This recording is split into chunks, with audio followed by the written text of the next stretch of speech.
A porta não bateu na minha cara.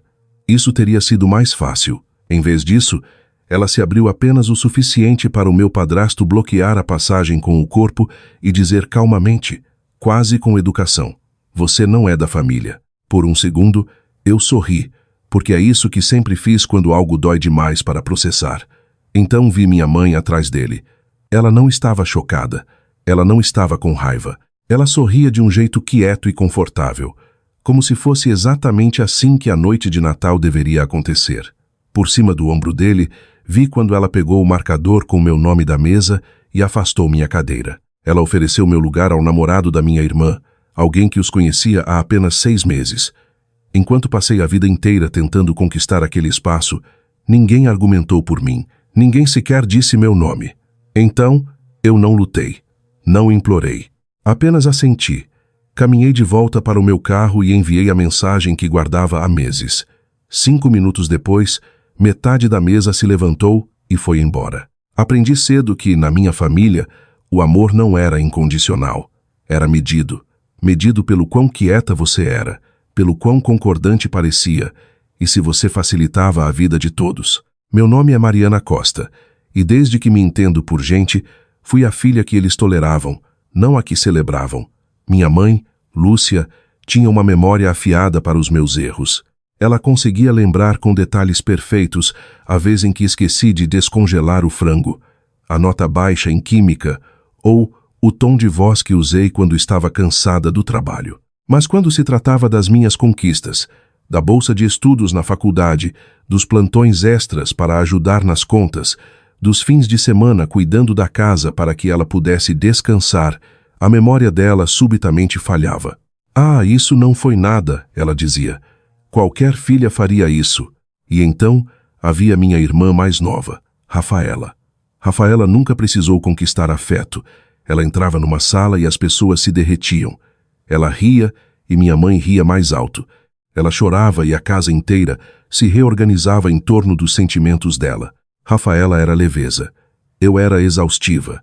Quando minha mãe se casou com Marcos, as coisas não melhoraram.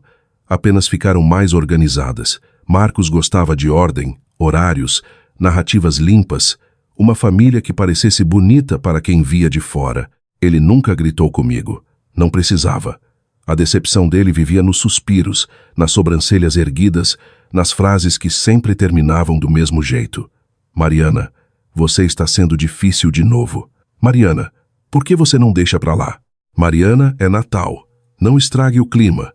Aprendi a me encolher, a sorrir quando meu peito apertava, a engolir palavras antes que virassem drama. Dizia a mim mesma que se eu tentasse mais, amasse mais baixo e precisasse de menos, eventualmente eles me veriam. Eu não percebia naquela época que o problema nunca foi o espaço que eu ocupava. Era que eles já tinham decidido o quão pouco eu merecia. Quando a véspera de Natal chegou aquele ano, eu já sabia que não devia esperar mudanças. Já tinha passado feriado suficiente sentada na ponta das conversas, jantares suficientes concordando com comentários passivo-agressivos, aniversários suficientes apagando velas que ninguém realmente me via acender. Se eu for honesta, planejei ficar em casa, pedir uma pizza e fingir que o dia não existia. Então, a Maíra me mandou mensagem. Maíra era minha prima por parte de mãe, a única pessoa naquela família inteira que nunca me tratou como um incômodo. Ela não corria para preencher silêncios ou amenizar as coisas. Ela notava tudo, e quando perguntava como eu estava, esperava de verdade pela resposta. "Você vem amanhã", escreveu ela. "Guardei um lugar para você." Encarei aquela mensagem por mais tempo do que gostaria de admitir. "Guardei um lugar para você." Ninguém nunca tinha dito isso para mim antes. Nem minha mãe, nem Marcos, nem mesmo Rafaela. Na minha família, eu geralmente chegava e descobria onde ficar depois que todos já tinham se acomodado. Digitei uma resposta. Apaguei. Digitei de novo. E se eles começarem com gracinha? A resposta veio quase imediatamente. Então não vamos fingir que não aconteceu. Essa era a questão sobre a Maíra. Ela não prometia que seria fácil. Ela só prometia que eu não estaria sozinha. Na manhã seguinte, me arrumei. Comprei uma garrafa de vinho. Minha mãe gostava daquele tipo caro que ela exibia para as visitas, mas nunca abria para mim. Disse a mim mesma que aquilo não era sobre esperar gentileza. Era sobre encerramento, sobre provar para mim mesma que tentei uma última vez. Enquanto dirigia em direção à casa da minha infância, minhas mãos apertavam o volante.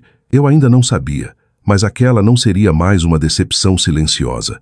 Aquele era o dia em que tudo finalmente quebraria.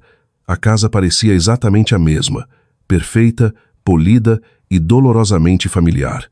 O gramado estava cortado em linhas precisas. Luzes de Natal piscavam na varanda como um sinal de aviso alegre. Pela janela aberta da cozinha, eu podia sentir o cheiro de manteiga, alho refogado e assado de forno flutuando no ar frio. Aromas reconfortantes, ligados a memórias que nunca foram realmente minhas. Todas as vagas perto da casa já estavam ocupadas. Estacionei 2 casas para baixo, como sempre fazia, e fiquei sentada ali por um momento com o motor ligado. Observei as silhuetas se moverem atrás das cortinas. Risadas escapavam em explosões agudas, praticadas, cronometradas. Eles já estavam atuando. Chequei meu celular. Nenhuma mensagem nova. Maíra devia estar ocupada ajudando lá dentro. Disse a mim mesma para não pensar demais. Peguei o vinho, tranquei o carro e subi a entrada da garagem. Cada passo parecia mais pesado que o anterior. Ao subir os degraus da varanda, vi meu reflexo na porta de vidro. Eu parecia bem, arrumada, normal. Por um segundo me perguntei por que ainda me sentia como uma invasora no lugar onde cresci. Estendi a mão para a maçaneta. Ela girou, mas a porta não abriu totalmente. Em vez disso, parou bruscamente, bloqueada por uma figura familiar. Marcos.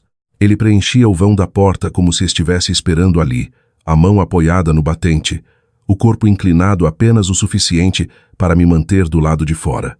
Ele não parecia surpreso em me ver. Na verdade, parecia aliviado. Mariana, disse ele, baixando a voz como se estivéssemos compartilhando um segredo. Agora não é um bom momento. Pisquei. Eu. O quê? Atrás dele. Eu podia ver a sala de jantar. A mesa estava posta. Pratos arrumados, marcadores de lugar colocados com simetria cuidadosa. Todos já estavam sentados, rindo, conversando, brindando. Havia uma cadeira vazia. A minha cadeira. Marcos seguiu meu olhar e se moveu ligeiramente, bloqueando minha visão de novo. Ele deu um sorriso fino e tenso. Não vamos fazer isso hoje, disse ele. Sua presença aqui só muda a energia. Senti meu estômago despencar. Eu nem entrei, eu disse. Ele deu de ombros como se isso provasse o ponto dele. Então, calmo como se estivesse comentando sobre o tempo, ele disse, você não é da família.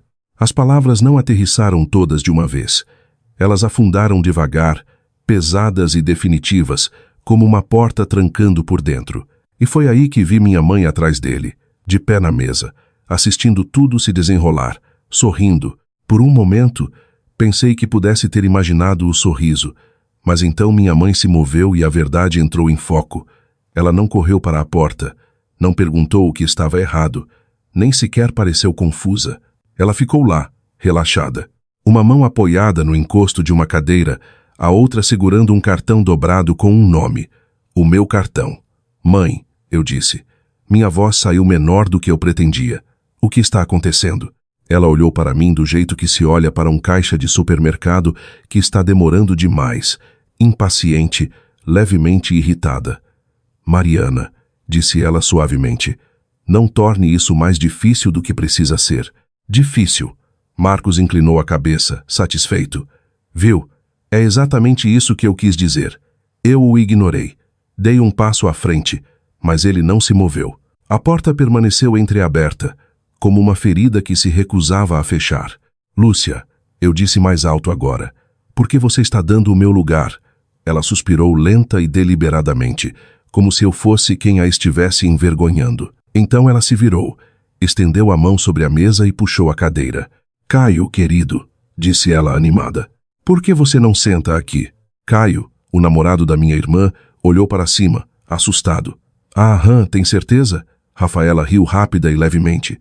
Sim, mãe. Tudo bem. Tudo certo. Caio hesitou, olhou em direção à porta, depois de volta para a cadeira. Ele sorriu sem jeito e se sentou. O som da cadeira arrastando no chão me atingiu mais forte do que as palavras de Marcos jamais poderiam. Aquele era o meu lugar, eu disse. Mamãe finalmente olhou diretamente para mim. O sorriso dela não desapareceu, apenas ficou mais rígido. Você não precisa ser tão dramática, disse ela. Você não ia ficar muito tempo mesmo. Senti algo rachar no meu peito. Vocês planejaram isso? Perguntei. Ninguém respondeu. Rafaela tomou um gole de vinho. Alguém na ponta da mesa soltou uma risadinha, tentando aliviar a tensão. A sala seguiu em frente como se eu já tivesse ido embora. Marcos se inclinou mais perto, a voz baixa e firme. Vá para casa, Mariana. Não estrague o Natal. Esperei pela raiva, pelas lágrimas, pela vontade familiar de implorar. Nada disso veio. Em vez disso, eu assenti. Tudo bem, eu disse. Marcos piscou, surpreso. O sorriso da minha mãe vacilou apenas por um segundo. Dei um passo para trás, me virei e desci os degraus da varanda com o vinho ainda na mão. Ninguém me seguiu. Ninguém chamou meu nome. Quando cheguei ao meu carro, minhas mãos começaram a tremer. Não de raiva, mas de algo mais frio. Porque parada ali, com as chaves cravadas na palma da mão, percebi algo que eles ainda não sabiam. Eu não tinha ido despreparada. E não estava saindo de mãos vazias. Sentei no meu carro com o motor desligado, a garrafa de vinho intocada no banco do passageiro. Meu reflexo me encarava no para-brisa escuro. Olhos vidrados, mandíbula travada. Mas sob o choque, outra coisa estava se instalando. Clareza. Eu não estava mais confusa. Não estava me perguntando se tinha entendido errado ou se tinha sido sensível demais. O que aconteceu naquela porta foi intencional, limpo, ensaiado, e eu vinha me preparando para isso há mais tempo do que eles imaginavam. Desbloqueei meu celular e abri uma conversa que criei meses atrás. Foi numa noite em que Rafaela riu e disse: "A Mariana sempre se faz de vítima. Eu tento não ligar." Minha mãe concordou com a cabeça. Marcos acrescentou: "Ela se alimenta de atenção." Aquela foi a noite em que parei de discutir e comecei a coletar. Prints de mensagens enviadas sobre mim em vez de para mim. Áudios de WhatsApp onde minha mãe brincava que eu dava muito trabalho. Um vídeo curto do Marcos dizendo: "Se a Mariana não gosta de como as coisas são, ela pode ir embora." Outra gravação do meu aniversário no ano passado, quando todos falaram por cima de mim, como se eu não estivesse sentada ali. Eu não tinha juntado aquilo por vingança. Fiz isso porque toda vez que tentava explicar como eles me tratavam, a história de alguma forma se invertia. Eu me tornava a dramática, a instável, a não confiável. Prints e áudios não fazem gaslighting. Eu havia selecionado a lista cuidadosamente. 7 pessoas, não os mais barulhentos, nem os mais cruéis. Aqueles que ainda tinham consciência. Maíra, tia Denise, vó Helena, primo Tiago, prima Bruna, dona Célia e, sim, o Caio. Digitei uma frase. Sem emoção, sem explicação. Cansei de ficar calada. Se você está nessa mesa agora, merece saber a verdade. Anexei o arquivo. 5 minutos de duração. Editado apenas para clareza. Horários incluídos. Silêncios deixados intactos. Meu polegar pairou sobre o botão de enviar. Por uma fração de segundo pensei em dar meia volta com o carro. Voltar lá, pedir desculpas por algo que não fiz. Então imaginei minha mãe sorrindo enquanto dava meu lugar para outro. Apertei enviar. A mensagem foi entregue instantaneamente. Encostei a cabeça no banco, o coração batendo forte, não de medo, mas com uma calma estranha e desconhecida. O que quer que acontecesse a seguir, a verdade não era mais um fardo só meu. Não fui embora. Não sei porquê. Talvez curiosidade, talvez exaustão. Mas fiquei estacionada ali, 2 casas para baixo, observando a frente da casa pelo para-brisa como se fosse um palco. No começo, nada aconteceu. Meu celular vibrou uma vez, depois outra. Uma mensagem da Maíra piscou na tela. Mariana, o que você acabou de mandar? Soltei o ar devagar, mas não respondi. Então a porta da frente se escancarou. Não gentilmente, não educadamente. Ela se abriu com estrondo, como se alguém a tivesse empurrado com as 2 mãos. Maíra saiu primeiro. Ela não parecia confusa. Não parecia hesitante. Ela parecia furiosa. Aquele tipo de raiva que queima limpa e brilhante. Ela desceu os degraus direto, o celular pressionado no ouvido, andando de um lado para o outro na calçada como se estivesse se segurando para não gritar. Atrás dela veio a avó, Helena. Ela se movia mais devagar, mas sua postura estava rígida, mandíbula travada. Eu nunca tinha visto minha avó abandonar uma mesa de família antes, nem uma vez. Ela parou no pé da escada, virou-se para a casa e disse algo que não consegui ouvir, mas o que quer que fosse, a fez balançar a cabeça com nojo. Então a dona Célia seguiu, agarrando a bolsa contra o peito. Meu Deus! Ela murmurava alto o suficiente para eu ver seus lábios moverem. Meu Deus! Meu coração começou a disparar. Meu celular tocou. Maíra, dessa vez, atendi. Mariana, disse ela, sem nem dizer oi. A voz dela estava sem fôlego. Há quanto tempo você tem essas gravações? Há tempo suficiente, eu disse. Havia gritaria ao fundo. Eu podia ouvir a voz de Marcos aguda, alterada, em pânico. Ele está perdendo a cabeça, disse Maíra. Marcos acabou de gritar que você é doente, que manipulou tudo. Ri uma vez. Um som oco. Claro que ele disse. Ei sua mãe. Maíra parou. Depois continuou mais baixo. Sua mãe tentou sorrir no meio disso tudo. Ela literalmente disse, isso está fora de contexto, enquanto a própria voz dela estava tocando, e era num contexto muito claro. Fechei os olhos. Outra figura apareceu na porta. Primo Tiago. Ele saiu rápido, arrancando o guardanapo do pescoço e jogando-o na varanda como se estivesse queimando. Não vou ficar para isso. Ouvi ele esbravejar. Não depois daquilo. A voz da Rafaela o seguiu, alta e frenética. Tiago, espera. A Mariana sempre distorce as coisas. Maíra bufou no telefone. Ela acabou de dizer, você distorce as coisas, enquanto o áudio dela te chamando de fardo ainda estava tocando. Engoli em seco. Então vi o Caio. Ele estava congelado na porta, meio dentro, meio fora, como se não conseguisse decidir a qual lado pertencia. Ele olhou para dentro da casa, depois para baixo, para a cadeira onde estava sentado minutos atrás. Minha cadeira agora abandonada. O que há de errado? Ouvi ele perguntar. Por que vocês me deram o lugar dela? Silêncio. Mesmo daqui, eu podia sentir. Aquele tipo de silêncio que suga todo o ar de uma sala. Marcos latiu algo que não consegui entender. Mas Caio balançou a cabeça. Acho que não posso fazer parte disso, disse ele alto o suficiente para todos ouvirem. Foi aí que a mesa realmente desmoronou. As pessoas começaram a sair em pares, depois individualmente. Alguns com raiva, alguns atordoados, alguns chorando. Ninguém mais estava rindo. Ninguém estava brindando. Maíra baixou a voz. Mari, metade da mesa acabou de ir embora. Encarei a casa, as luzes ainda acesas, as decorações ainda perfeitas. A imagem ainda tentando se manter inteira, mas a ilusão tinha desaparecido. Pela primeira vez na vida, eu não estava do lado de fora me perguntando por que não pertencia. Eu estava assistindo eles perceberem que não podiam mais esconder quem eram. E de alguma forma, no silêncio do meu carro, me senti mais leve do que em anos. Maíra entrou no meu carro como alguém escapando de um prédio em chamas. Ela bateu a porta, travou por instinto e ficou sentada ali por um segundo, respirando com dificuldade. Eles enlouqueceram, disse ela finalmente. Completamente. Não respondi. Ainda estava olhando para a casa, as luzes brilhando calorosamente, as cortinas fechadas, fingindo que nada havia mudado. O Marcos não para de andar de um lado para o outro, continuou Maíra. Ele está dizendo que você planejou isso, que veio hoje à noite, esperando causar uma cena. Soltei uma risada lenta. Claro que está. Ele disse a todos que você é instável há anos, acrescentou ela, que você grava as pessoas porque tem problemas. E alguém perguntou por que eu sentia a necessidade de gravar. Perguntei. Maíra balançou a cabeça. Não, essa parte deixa ele desconfortável. Meu celular vibrou de novo, depois outra vez. Olhei para baixo. Mamãe, mamãe de novo. Rafaela, Marcos. Virei a tela para baixo. Eles estão em pânico, disse Maíra suavemente.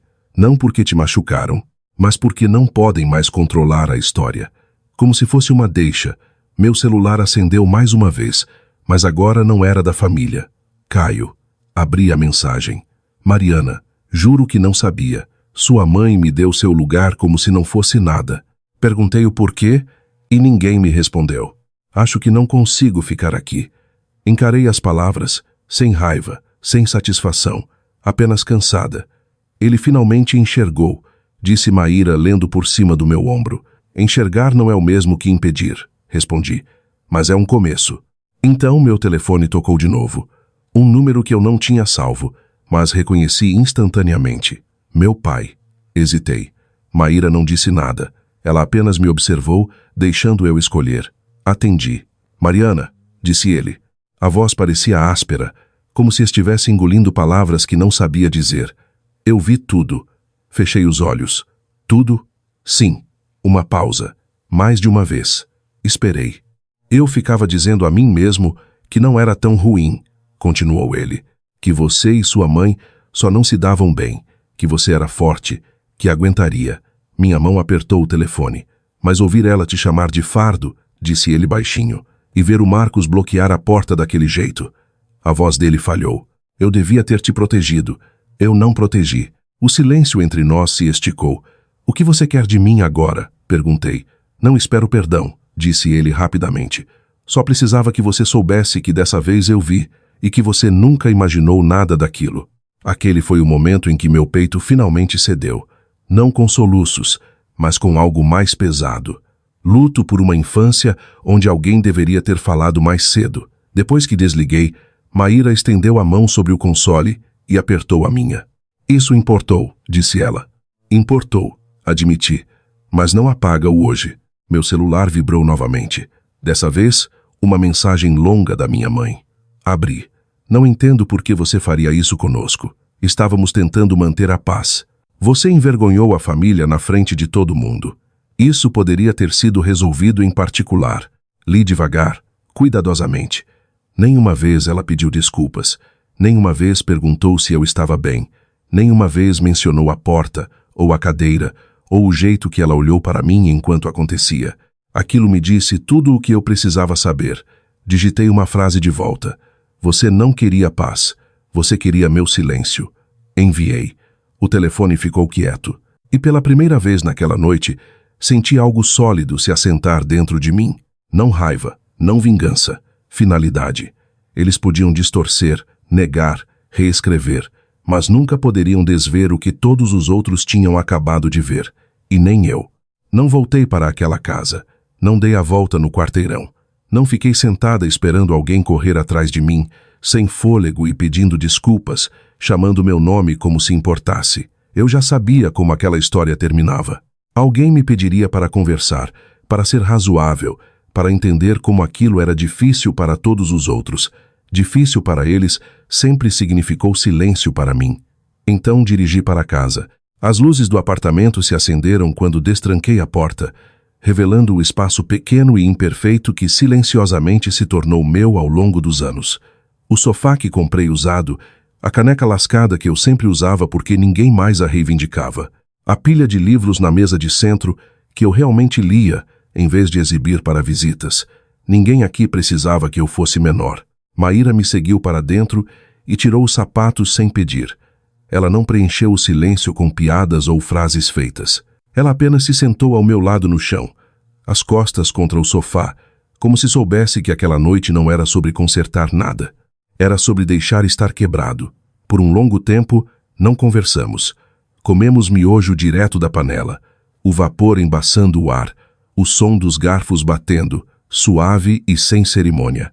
Lá fora, carros passavam. Em algum lugar, famílias riam. Em outro lugar, alguém chorava numa toalha de banheiro. A vida seguia.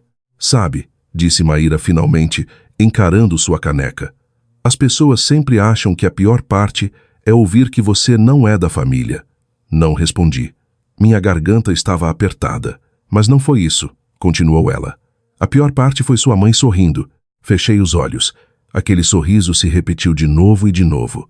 A facilidade dele, o conforto, o jeito como ela entregou o meu lugar como se não fosse nada mais do que um garfo colocado na posição errada.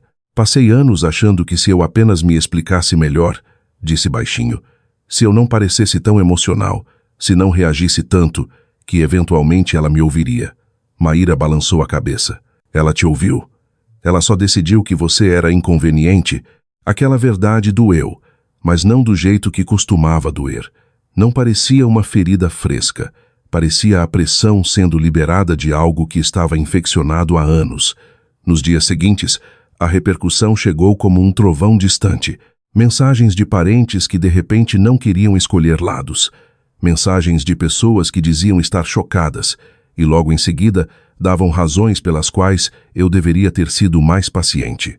Alguns pedidos de desculpas que pareciam sinceros e muitos que pareciam escritos para limpar a consciência em vez de reparar o dano. Minha mãe não pediu desculpas. Ela mandou parágrafos sobre traição, sobre vergonha, sobre como famílias não deveriam expor assuntos privados. Ela nunca mencionou a porta, a cadeira ou o olhar. Marcos mandou uma mensagem.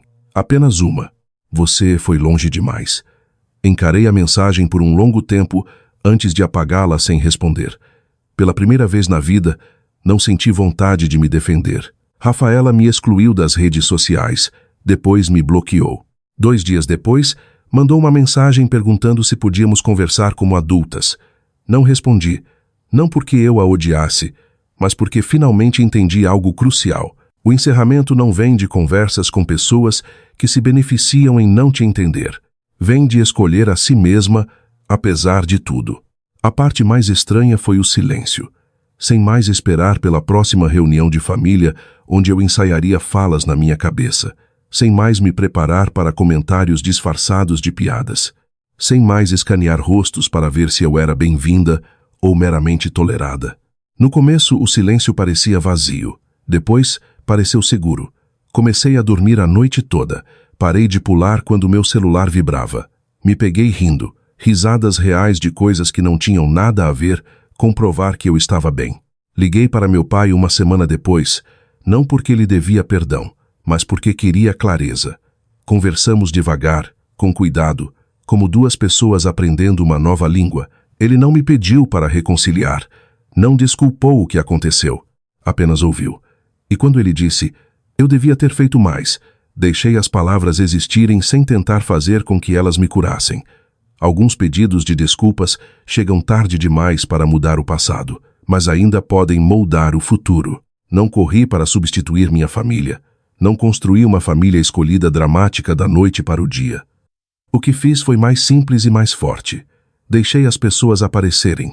Maíra, claro, uma colega de trabalho que me convidou para um café e realmente quis ir. Uma vizinha que lembrava meu nome. Amigos que não recuaram quando eu disse, aquilo doeu. Construí uma mesa que não exigia que eu conquistasse meu lugar. E lentamente algo mudou. Parei de me definir por quem não me queria. Parei de narrar minha vida como uma reação à rejeição. Parei de me perguntar se eu era de mais ou de menos. Eu era apenas o suficiente. Uma noite, semanas depois, peguei um caderno e escrevi algo que nunca tinha me permitido escrever antes. Não uma carta para minha mãe. Não uma defesa, nem uma explicação. Apenas uma frase. Eu não perdi uma família. Eu me desfiz de uma. Li de novo e de novo, porque perda implica que algo foi tirado de você. O que eu sentia era alívio. Ir embora não me fez insensível, não me fez cruel, não me fez errada, me fez honesta. Eu costumava acreditar que família era algo a que você sobrevivia. Agora eu sei melhor. Família é onde você não precisa desaparecer para manter a paz. E pela primeira vez na vida, ficar sozinha não pareceu abandono, pareceu liberdade. Se esta história ressoou com você, lembre-se, o seu valor não é negociável. E paz de espírito vale mais do que qualquer aparência. Compartilhe com quem precisa ouvir isso hoje.